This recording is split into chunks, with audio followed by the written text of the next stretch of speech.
आज के चुनाव परिणाम, खासतौर पे हरियाणा के चुनाव परिणाम को देख के आज सुबह से मैं हैरान, और आज शाम को कांग्रेस की प्रेस कॉन्फ्रेंस सुनने के बाद थोड़ा परेशान भी। चारों तरफ से दोस्तों के फोन आ रहे हैं, मैसेज आ रहे हैं, ये क्या हुआ? सच बताऊं, मुझे पूरी तरह पता नहीं क्या हुआ। पिछले 1 महीने से मैंने कहा कि मैं इलेक्शन भविष्यवाणी तो नहीं करूंगा सीटों की, लेकिन मैं लिख रहा हूं, बोल रहा हूं, भाषण दे रहा हूं इस मान्यता के आधार पे कि कांग्रेस स्पष्ट रूप से आगे है। मैंने 1 से ज्यादा बार कहा कि सरकार तो कांग्रेस की बनेगी। अब हवा है, आंधी है, उससे ज्यादा ये मैं कह नहीं सकता, लेकिन आज जो हुआ वो तो बिल्कुल अलग था। ना हवा, ना आंधी, ना और कुछ, बल्कि बिल्कुल उल्टा।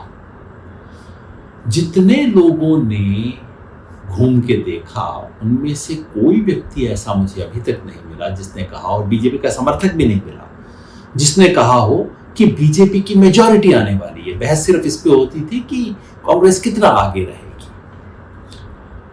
पिछले 2 बार में, 2014 में, 2019 में बीजेपी को लोकसभा चुनाव में जितने भी वोट मिले हैं, विधानसभा चुनाव में 4 महीने बाद उसके वोट हमेशा गिरे हैं। अपेक्षा थी कि इस बार भी ऐसा होगा। हम ग्राउंड पे घूमे, हमारे कई साथी मिलकर ग्राउंड पे घूमे, देखा, साधारण लोगों से बात की, क्योंकि ऐसा किए बगैर मैं अपना मुंह नहीं खोलता हूँ। साधारण लोगों से बात की और हमारा अनुमान उसके बाद भी ये था कि हाँ, जमीन पे तो यही दिख रहा है कि कांग्रेस आगे है। लोकसभा चुनाव के बाद कांग्रेस अप हुई है, बीजेपी डाउन हुई है, और अगर ऐसा है तो कांग्रेस का मेजॉरिटी में आना स्वाभाविक था। जैसा मैंने कहा, जितने भी रिपोर्टर, एडिटर, संवाददाता, जिसने भी बोला, जिसको भी मैंने सुना या पढ़ा, एक भी नहीं मिला। आप आज भी पलट के देख लीजिएगा, अगर एक भी व्यक्ति ने कहा हो कि बीजेपी की मेजॉरिटी आ सकती है। तमाम एग्जिट पोल ने भी यही कहा। एक भी एग्जिट पोल नहीं है जिसका न्यूनतम वाला जो आंकड़ा है वो भी कहता हो कि कांग्रेस 45 से नीचे जा सकती है। मगर ये सब गलत हो सकते हैं। हम तो गलत हो ही सकते हैं, इंसान है, गलती हो सकती है। एग्जिट पोल तो गलत होते ही, मैंने खुद ही साबित किया कि गलत है। मगर आज शाम को जब कांग्रेस ने प्रेस कॉन्फ्रेंस की और कुछ गंभीर आरोप लगाए, कांग्रेस में वहां के कम्युनिकेशन इंचार्ज जयराम रमेश जी और पवन खेड़ा जी ने कॉन्फ्रेंस करके कहा कि हम इस परिणाम को स्वीकार नहीं कर सकते। उन्होंने कुछ कॉन्स्टिट्यूएंसी से प्रमाण दिए। एक कॉन्स्टिट्यूएंसी का प्रमाण मैंने खुद देखा है, वो है नारनौल, महेंद्रगढ़ जिले में। कांग्रेस ने कहा है ऐसी ही सूचनाएं उनके पास हिसार से भी हैं, पानीपत से भी हैं, और कहा है कि कल तक वो इस सारी सूचना को सार्वजनिक करेंगे। आरोप ये है कि कुछ काउंटिंग के दौरान कुछ ऐसे ईवीएम मिले जिसमें 99% बैटरी पाई गई खुलने के बाद। अब इतने घंटे काम करने के बाद 99% बैटरी क्यों थी? और जिन बैटरीज में 99% बैटरी पाई गई, वहां कांग्रेस की परफॉर्मेंस खराब थी अपेक्षाकृत दूसरी कॉन्स्टिट्यूएंसी, दूसरी ईवीएम के, जहां बैटरी कम थी।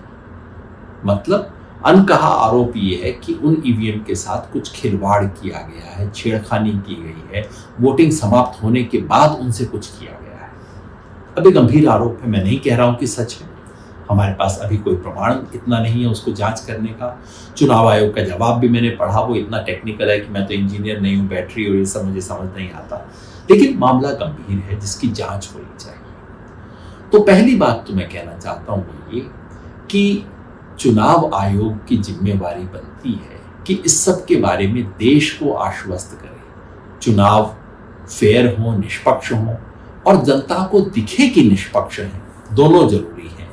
ये चुनाव आयोग कुछ समय से ऐसे काम नहीं कर रहा है। जनता के सामने पूरी स्थिति साफ करना, लोकसभा चुनाव के अंदर भी जितने वोट पड़े और जितने वोट गिने गए, दोनों में अंतर था। चुनाव आयोग ने आज तक स्पष्ट नहीं किया कि ऐसा क्यों हुआ है। तो चुनाव आयोग से इतना मेरा अनुरोध है, हो सकता है आपकी बात सही हो सकता है अभी से कांग्रेस की बात पे विश्वास न करें, लेकिन चुनाव आयोग जनता के सामने पूरे तथ्य रखे।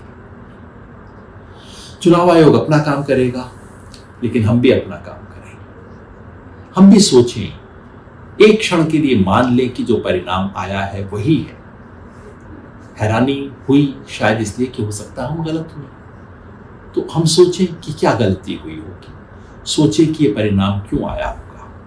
क्या भारतीय जनता पार्टी आरएसएस का मुकाबला करने के लिए जितना काम करने की जरूरत थी, विचार में, जनता के बीच में, वो सब काम हुआ। आज के परिणाम से किसान आंदोलन का प्रभाव समाप्त नहीं हो जाता।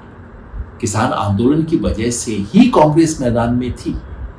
उतने जो परिणाम हुआ उसके कारण ही कांग्रेस, जो कि 30% पीछे थी 2019 में, वो कांग्रेस मैदान में थी। लेकिन जो कुछ दूसरी चीज करनी थी वो क्या हुई? क्या जनता के मन में ये शंका रही कि भाई कांग्रेस आएगी तो इसका मतलब है एक जिले का राज, एक जाति का राज, एक परिवार का राज?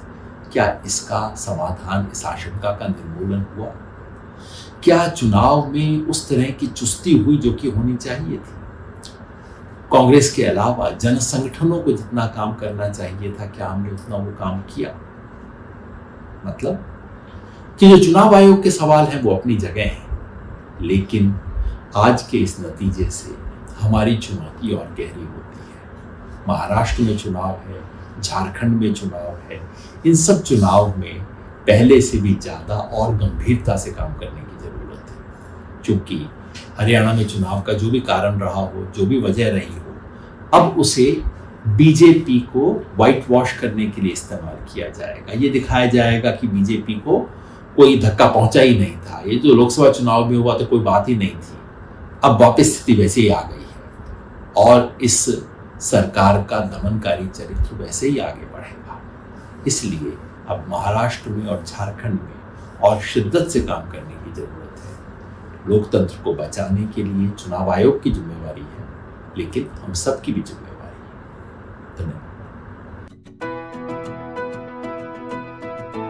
25 वर्षांचा प्रदीर्घ अनुभव व अत्याधुनिक तंत्रज्ञान यांनी सुसज्ज असे पुण्यातील आकाश आय क्लिनिक व लेझर सेंटर। रोबोटिक पद्धतीने वेदनारहित मोतीबिंदू शस्त्रक्रिया, तेही विना टाका व विना इंजेक्शन। मेडिक्लेमची सुविधा व सेम डे डिस्चार्ज। लेसिक लेझरने चष्म्यापासून कायमची मुक्ती फक्त 10 मिनिटात। काचबिंदू, रेटिना, ड्राय आय, मायोपिया अशा अनेक डोळ्यांच्या विकारांवर उपचार म्हणजेच आकाश आय क्लिनिक आणि laser centre.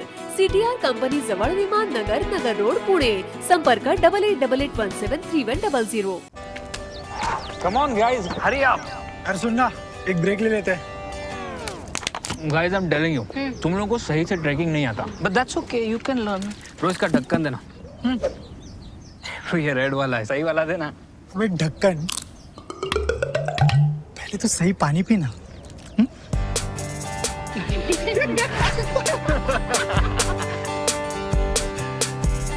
Manikchand Oxyrich, proudly Indian.